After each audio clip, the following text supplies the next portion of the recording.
بہارے سے اس نے بے تکلف ہونا واقعی چھوڑ دیا تھا۔ عائشہ سے وہ خود مخاطب بھی نہیں ہوتا تھا۔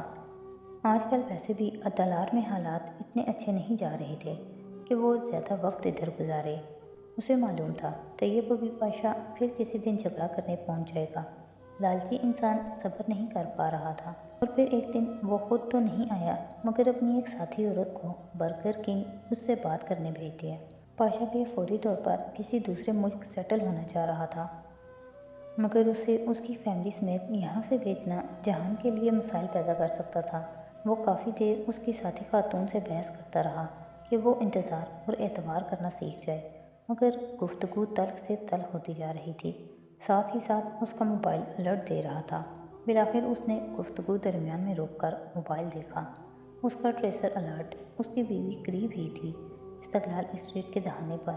اللہ اللہ، یہ ساری عورتوں کو لڑنے کے لیے آج کا دن ہی ملا تھا۔ وہ جی بھر کے بیزار ہوا تھا۔ یہی ڈر تھا اسے اپنی ذاتی اور کاروباری زندگی کو الگ الگ رکھنے کی کوشش میں کچھ غلط نہ ہو جائے۔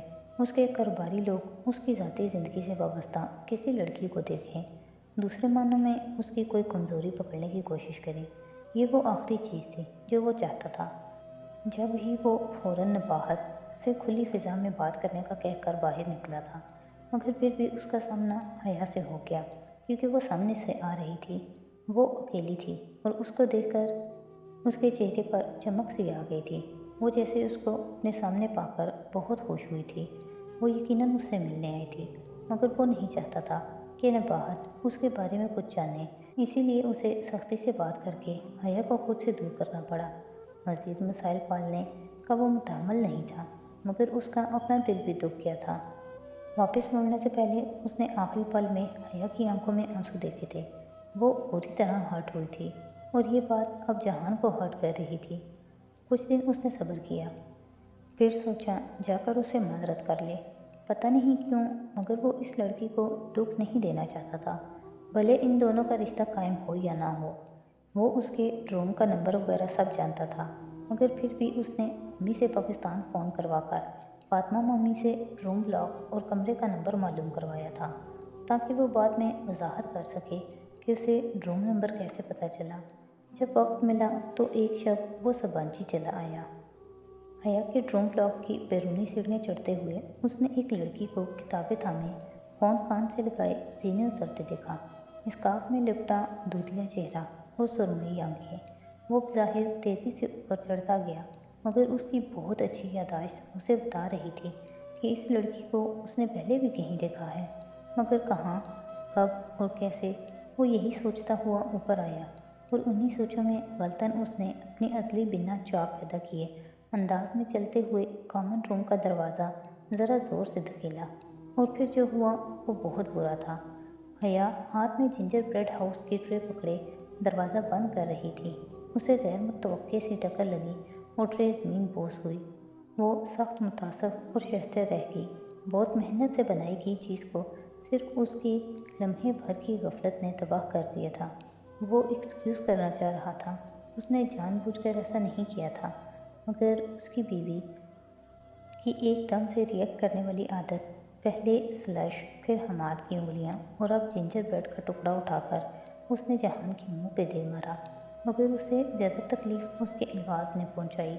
وہ اس کی زندگی سے نکل جائے، کیونکہ وہ اس کے لیے دکھ اور عذاب کے سوا کچھ نہیں لاتا۔ وہ واقعی چاہتی تھی کہ وہ اس کی زندگی سے نکل جائے۔ وہ جھیل تک اس کے پیچھے گیا، پھر اسے بتانے کی کوشش کی کہ اپنی تیز زندگی میں بہت تیز چلتے ہوئے وہ اس کا بہت نقصان کر بیٹھا ہے، مگر وہ اس کی کوئی بات نہیں سننا چاہتی۔ اس کے جانے کے بعد وہ بہت دیر تک جھیل کے کنارے بیٹھا رہا۔ آج وہ بہت غصے میں تھی، اور یہ غصہ صرف جنجر بریڈ کے ٹوٹنے کا نہیں تھا۔ کیا ان دونوں کے درمیان کچھ باقی تھا؟ اس نے کہا اس کی زندگی میں جنجر بریڈ ہاؤس سے بڑے مسائل ہیں۔ کیا وہ ان سفید پھولوں کے بھیجنے والے سے بھی پریشان تھی؟ کیا وہ اسے خواہ مخواہ اذیت دے رہا تھا؟ کیسے وہ کچھ ایسا کرے کہ حیا کے مسائل حل کر کے، یا کم از کم وہ اس پہ اتنا بھروسہ تو کرے کہ اپنے مسائل شیئر کرے۔ ہاں، ایک کام ہو سکتا تھا، اگر وہ اپنی موجودگی میں عبدالرحمن پاشا کی طرف سے اسے کال کرے تو شاید وہ اس کو بتا دے کہ یہ آدمی اسے ستا رہا ہے۔ تب وہ اس کو اکٹھے بیٹھ کر حل کر لیں گے، مگر وہ اس پہ اعتبار کرے تو نہ۔ اس نے ریکارڈڈ کال کا ٹائم سیٹ کیا اور پھر حیا کے روم تک گیا، اسے کال کی اور حسب توقع اس نے کال اٹھا لی، لیکن جیسے ہی حیا کو پتہ چلا کہ وہ اس کے کمرے کے باہر ہے، وہ ایک دم بھاگتی ہوئی باہر آئی۔ وہ حواس باختہ بھی ہوئی تھی اور شرمندہ بھی، جیسے وہ سب کچھ کرنے کے بعد اسے پچھتاوا تھا، مگر یہ بات کہہ بھی نہیں پا رہی تھی۔ جہان نے سوچا چائے کے ساتھ ڈسکس کر لیتے ہیں، سو وہ دونوں کچن میں چلے آئے۔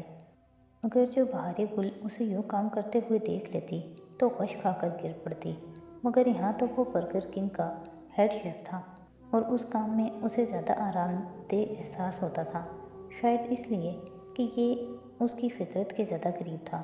وہ دونوں کچن میں تھے جب اس کی ٹائمڈ کال بج اٹھی۔ اس نے سوچا تھا کہ 10 سیکنڈ کی ریکارڈنگ کے بعد اسے فون حیا کے ہاتھ سے لے لینا ہے، اسی لیے کال 10 سیکنڈ کی ریکارڈ کروائی تھی اور پھر اس نے ایسا ہی کیا، مگر اس کے باوجود حیا نے اسے کچھ نہیں بتایا۔ وہ یا تو اس پہ بھروسہ نہیں کرتی تھی یا پھر اپنے مسائل خود حل کرنا چاہتی تھی۔